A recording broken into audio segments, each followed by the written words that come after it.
ตู้บุญเนาะอยู่บ้านหัวครัวเมืองไซธานีนครหลวงที่จันทร์เนาะที่เพิ่นมีปัญหาทางด้านสุขภาพก็คือเป็นก้อนเนื้ออักเสบนั่นเองเนาะแล้วก็อยากให้พ่อตู้เราเมื่อว่าอาการที่จากเมื่อก่อนเป็นอะไรเนาะแล้วก็หลังจากกินแฮปปี้วันเขาแล้วเป็นอะไรอันนี้มือมีว่าสักยาแล้วมันก้อนซีนอักเสบแล้วไปห้องหมอแล้วห้องหมอเขาว่าก้อนซีนอักเสบเนาะแล้วไปป่วยห้องหมอเขาไม่ได้กินยาเนี่ยมันจะเข้าต้านยาต้านเชื้อซื่อมาแล้วก็มานี่มาเข้าน้ำ2 ถุงแล้วก็มากินยาอันนี้เลยเบาไปแล้วก็เลยกินอันนี้มาลูกเอามาให้กินก็มด3-4 กล่องนี้อันนี้เหมือนสมุนไพรพี่บ้านมีแต่กินได้ตัวเดียวนี่บอกบ่ได้กินตัวอื่นเลยบ่ได้กินแต่ตัวเดียวนี้ก็เบามาก็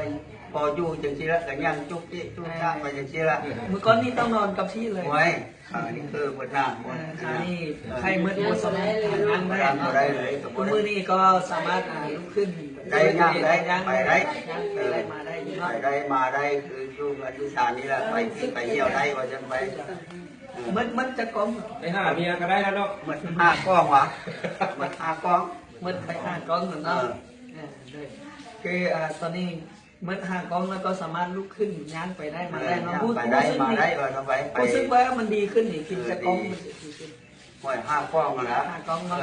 กินจะกล้องเริ่มรู้สึกว่าดีขึ้นกล้องแรกกล้อง2 กล้องกล้องละอิดกล้องที่2แล้วแต่ว่ามันรู้สึกว่ามันเบาขาเบาแข้งเวทนา